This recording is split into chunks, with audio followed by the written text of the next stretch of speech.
تینوں طریقے سنت ہے. جامعہ ترمذی میں اور ابو داؤد میں آپ کو ڈیٹیل ملے گی کہ نبی علیہ السلام نے جمع تقدیم بھی کی ہے, جمع تاخیر بھی کی ہے, اور جمع سوری بھی کی ہے. نمازوں کو جمع کرنا میرا کلپ آلریڈی ریکارڈڈ ہے.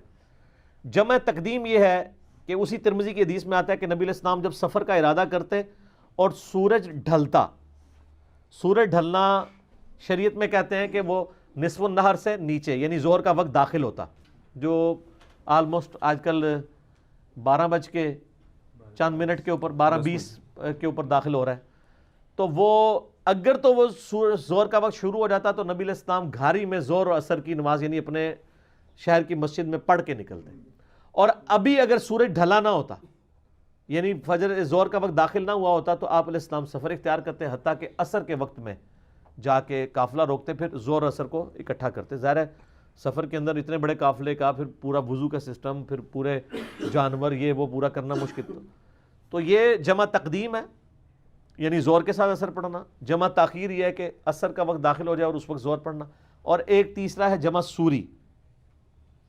اسی حدیث میں آتا ہے, وہ صحابی کہتے ہیں کہ یعنی نبی علیہ السلام جو ہے وہ سینٹر میں بھی پڑھ لیتے تھے. اور پھر امام شافعی اور احمد بن حنبل کے کامنٹس بھی امام ترمذی نے نقل کیے ہیں کہ ظہر اور عصر اس پورے وقت میں یعنی ظہر کا وقت داخل ہونے سے لے کے مغرب تک کسی بھی وقت میں آپ نمازوں کو جمع کر سکتے ہیں مسافر. جمع تقدیم ہو, جمع سوری ہو یا جمع تاخیر ہو. سوری کہتے ہیں ظہر آخری وقت میں پڑھنا اور عصر پہلے وقت میں. یہ سر آج تو حساب رکھا جا سکتا ہے, نبی علیہ السلام کے زمانے میں تو نہیں ہو سکتا تھا کہ جی سر 3:55 پہ جناب عصر شروع ہو رہی ہے. 3:55 تو ہوتے ہی نہیں تھے, وہ تو اندازے سے ہی چلتے تھے نا. تو بالکل یعنی اندازے سے سینٹر میں. تو جمع تقدیم, تاخیر اور سوری تینوں سنت ہے.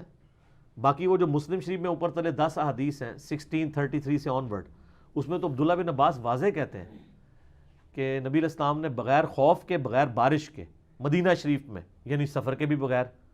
اس سے یہ بھی پتہ چلا کہ یہ 3 موقع ایسے ہیں جن میں تو آپ علیہ السلام کر لیتے تھے. تو وہ بتانا چاہ رہے ہیں ان تینوں کے بغیر بھی آپ نے ہمیں مدینہ شریف میں ظہر عصر کی نماز جمع کروائی اور مغرب اور عشاء کی. تابعین نے پوچھا کیوں کیا, تو انہوں نے کہا تاکہ امت کے لیے اس معاملے میں آسانی ہو جائے. اور آسانی اسی صورت, بعض لوگ جو ہے نا اس میں ایک طریقے اندر وہ ایک تابعی کہتا ہے مجھے لگتا ہے کہ نبی علیہ السلام نے جو ہے وہ مغرب آخری وقت میں پڑھی ہوگی, عشاء اول وقت میں. تو یہ اس کا خیال, یہ سر یہ آپ کا خیال بالکل غلط ہے, کیونکہ یہ تو بہت بڑی مشکل ہے کہ ایک بندہ گھر سے مغرب پڑھنے گیا, آپ اس کو بٹھا لیں 1 گھنٹے کے لیے کہ سر 1 گھنٹہ تے 35 منٹ بعد عشاء دا وقت شروع ہوئے گا تو 1 گھنٹہ 3 منٹ بعد تو میں مغرب پڑھاواں گا. یہ آسانی ہے؟ آپ بھی اپنی عقل استعمال کریں نا. ظہر عصر کو جمع کرنے میں یا تو کوئی حدیث پیش کریں کہ نبی علیہ السلام یہ فرماتے ہوں کہ آج کی ظہر میں اناؤنسمنٹ کرو کہ ظہر کی اذان سن کے کوئی مسجد میں نہ آئے حتیٰ کہ 1.5 گھنٹہ گزر جائے یا 2 گھنٹے, اور عصر کا وقت داخل ہونے والا ہو تو 10 منٹ پہلے آ جاؤ تو میں آپ کو امت کی آسانی کی خاطر جمع کروا دوں گا. تو آسانی یہی ہے کہ ظہر کی اذان ہوئی ہے, لوگ پہنچے ہیں, آپ نے ساتھ ظہر عصر کٹھی پڑھا دی ہے تاکہ امت کے لیے مشقت نہ ہو جائے. یہ جواز ہے.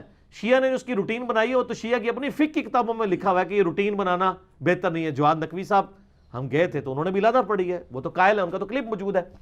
پاکستان کے دینی مسالک ایک کتاب ہے, ثاقب اکبر صاحب نے وہ لکھی ہے, اس میں تمام مکاتب فکر کے علماء کے انٹرویوز ہیں جو اسلامی نظریاتی کونسل نے وہ کتاب شائع کی ہے. اس میں تمام علماء کے انٹرویوز کے بعد وہ عقیدے ہیں. ابھی تو آپ وہ عقیدے دیکھتے ہیں نا جو آپ کو بریلویوں کے عقیدے اہل حدیث بتاتے ہیں اور اہل حدیثوں کے عقیدے آپ کو دیوبندی بتاتے ہیں. اس میں ہر مکتبہ فکر نے اپنے عقیدے خود بتائے ہوئے ہیں علماء نے, اور علماء بھی للو پنجو نہیں, جو بڑے ریناؤنڈ علماء ہیں کہ ہمارے یہ عقیدے ہیں. اس میں شیعہ کا جب انٹرویو ان کے علماء کا لیا ہے تو انہوں نے کہا کہ ہمارے نزدیک نمازیں جمع کرنا صرف جواز ہے, ظہر عصر کو اور مغرب اور عشاء کو الگ وقت میں پڑھنا افضل ہے.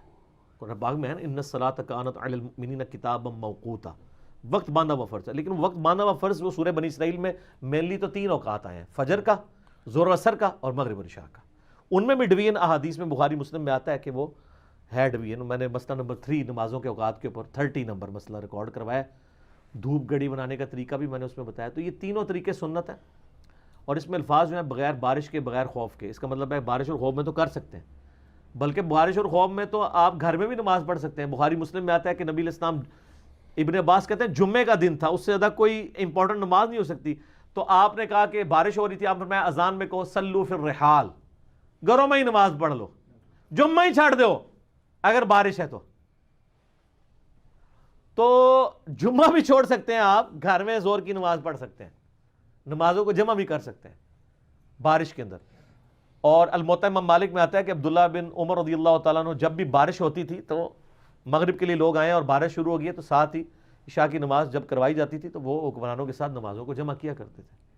تو یہ نمازیں جمع کرنا بغیر وجہ کے بھی جائز ہے، اور بعض لوگوں نے اس میں غلو کیا ہے جس میں شیخ زبیر علی زئی صاحب بھی شامل ہیں. ان سے جب میں نے اس کے اوپر ڈسکشن کی تو وہ کہتے ہیں جی اس میں تو لکھا ہے بغیر خوف کے، بغیر بارش کے، اور مدینہ شریف میں یعنی بغیر سفر کے. اس میں یہ تو نہیں لکھا ہوا کہ بغیر عذر کے.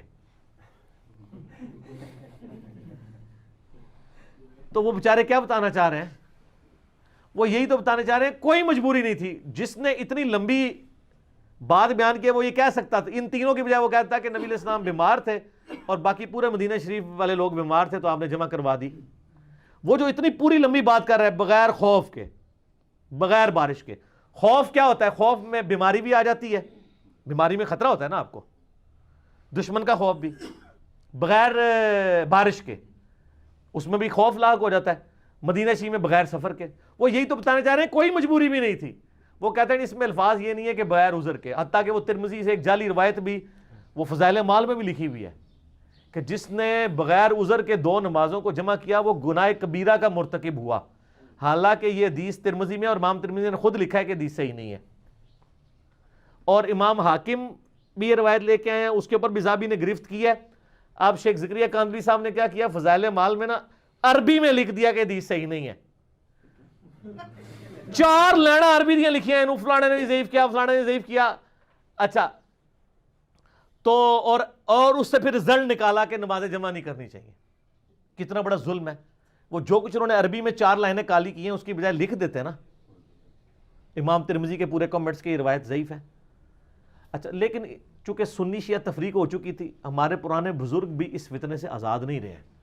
حتیٰ کہ امام ترمذی نے بھی نمازیں جمع کرنے والی جو مسلم شریف کی حدیث لی نا تو ساتھ انہوں نے لکھا کہ حدیث میں تو ثابت ہے کہ نمازیں بغیر وجہ کے جمع ہو سکتی ہیں، لیکن ہمارے امام شافعی اور احمد بن حنبل کہتے ہیں بغیر عذر کے جمع نہیں کرنی چاہیے.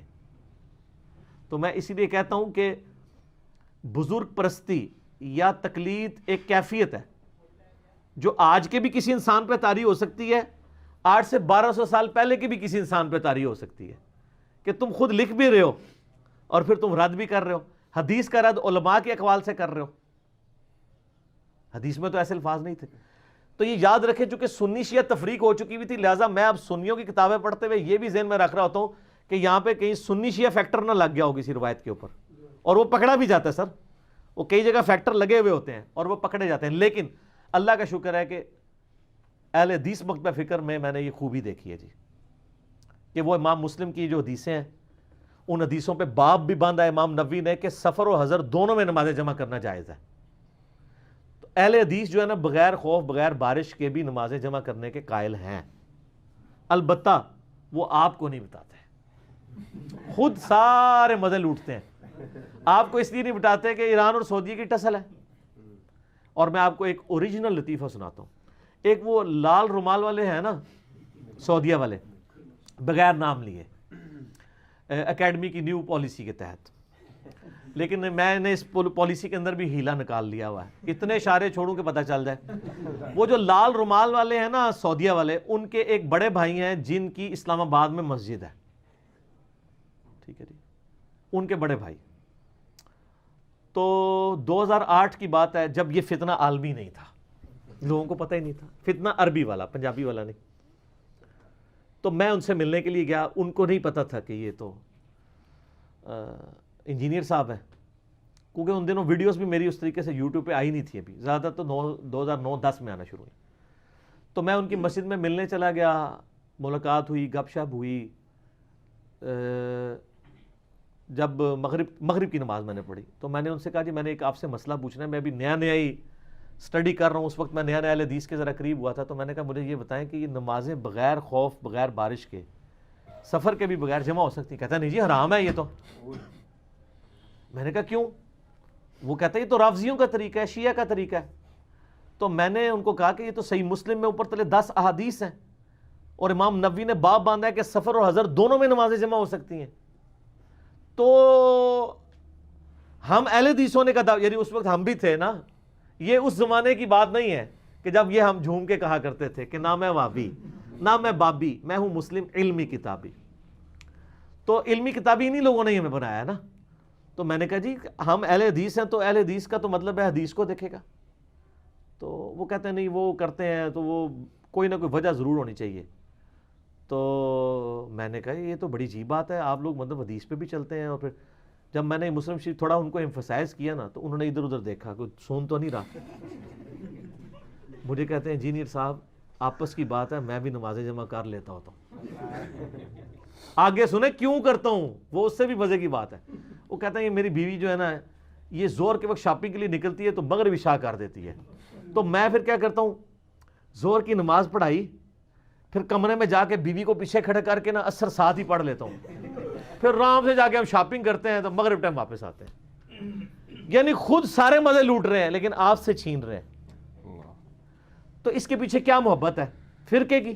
دین کے ساتھ تو کوئی محبت نہیں ہے نا. تو ہمیں یعنی انہی علماء کے ہاتھ لگے ہیں, ہاتھ نہیں باواں پوری پوری لگی ہوئی ہیں سمجھ لو. وہ کہندے نا جی جناب وہ دسے انگلاں جڑیاں نے وہ کڑائی سر کڑائی وچ, تو دسے کہ ہوئی تے سر کڑائی چ. تو یہ ہم یعنی انہوں نے ہمیں خود ٹھڈے مار مار کے یہاں تک پہنچایا ہے کہ ہمیں سمجھ آ گیا یہ فرقہ واریت کتنی بڑی لعنت ہے.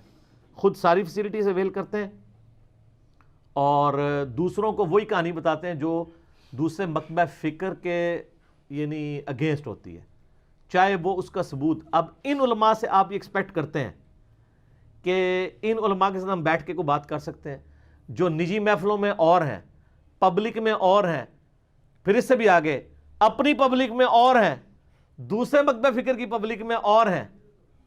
آپ پتہ ہے پنڈی کے ایک مفتی نے کتنا ہنگامہ کھڑا کیا سلمان تاثیر والے مسئلے میں. ایک بندے کو برین واشنگ کر کے اس نے وہ ایک ایکسٹرا جوڈیشل کلنگ کروائی سلمان تاثیر کی, اور باقاعدہ اس کی تقریریں موجود ہیں. فخریہ کہتا ہے جب وہ کیس کورٹ میں چلا تو اس نے ایفیڈیوٹ لکھ کے دیا کہ میرا تو تعلق ہی نہیں ہے اس کے ساتھ. سر جن کا عشق رسول ایک تھپڑ کی اور ایک کوڑے کی مار ہو, آپ ان سے ایکسپیکٹ کریں گے کہ وہ انجینئر محمد علی مرزا صاحب کو کہتے ہیں جی آؤ جی منازعہ کریے, وہ تو کے منازعہ کریے, نہ تسی دین دے نہ دنیا دے. ٹھیک ہے, تو یہ لوگ تو اپنے موقع بدلتے رہتے ہیں. تو ہم تو الحمدللہ سچی بات کر رہے ہیں نمازیں جمع کرنے کے بارے میں. سفر میں تو آپ بغیر مسئلہ ہی نہیں ہوتا, سنت ہے, بخاری مسلم میں درجوں حدیث ہیں. سفر کے علاوہ بھی نمازیں جمع کر سکتے ہیں. بلکہ میں تو کہتا ہوں جو لوگ باہر کے ملکوں میں ہیں اور وہ یعنی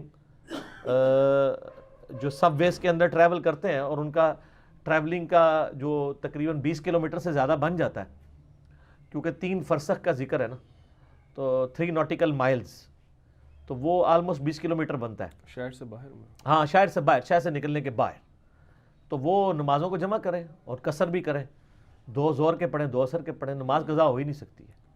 اچھا علی بھائی اس میں ضمن میں عرض کر دوں کہ ایک حدیث وہ بیان کر دیجیے. اس میں عبداللہ ابن عباس رضی اللہ تعالیٰ جب مجلس کر رہے تھے اور ایک بندے نے بار بار نماز دیکھو نا منو چھیڑ دو تسی, چلے عرض کر دیتے ہیں. اس حدیث میں یہ ہے کہ وہ جو مسلم شریف میں اوپر تلے 10 حدیث ہیں نا, ان میں ایک حدیث یہ ہے کہ عبداللہ ابن عباس عصر کے وقت نا یعنی اپنے اسٹوڈنٹس کو لے کے بیٹھے, مغرب کی اذان ہو گئی, تو مغرب کی یعنی ٹائم داخل ہو گیا, غروب آفتاب ہو گیا, تو ایک سنی کھڑا ہو گیا وہاں. شیعہ کو تو کوئی مسئلہ نہیں تھا, ایک سنی کھڑا ہو گیا آج کل, انہوں نے کہا حضرت نماز کا ٹائم ہو گیا, ذرا نماز سے پڑھا دو. تو عبداللہ بن عباس نے اسے کہا بیٹھ جا. ٹھیک ہے, تھوڑی دیر بعد پھر وہ کھڑا ہو گیا. ٹھیک ہے, یعنی وہ یہ کہنا چاہ رہا تھا کہ بھی آپ کہیں رافضی تو نہیں ہو گئے ہوئے آج کے دور میں, آپ کو ایران سے کوئی ایران کے ٹکڑوں پہ تو نہیں آج کل پال رہے آپ. تو 1-2 بار تو ابن عباس نے اگنور کیا, پھر انہوں نے ابن عباس کو غصہ آیا, انہوں نے کہا تیری ماں تجھے روئے, یعنی مر جائیں تو, اصل میں مطلب یہ ہے ماں کب روتی ہے جب بچہ مر جائے, تو ٹوٹ پہنیا, یعنی وہ یہ ایک محاورت ہے کہ تو مجھے سنت سکھائے گا. نبی علیہ السلام نے ہمیں بغیر خوف کے بغیر بارش کے مدینہ شریف میں زور اثر کی نماز جمع کرائی اور مغرب اور عشاء کی. تو اگر میں ابھی نماز نہیں پڑھ رہا ہوں مراد یہ, تو میں جمع کروں گا. تو بار بار کہہ رہا ہے نماز. اچھا اس کی پھر بھی تسلی نہیں ہوئی, وہ مجلس سے اٹھ کے نہ چلا گیا.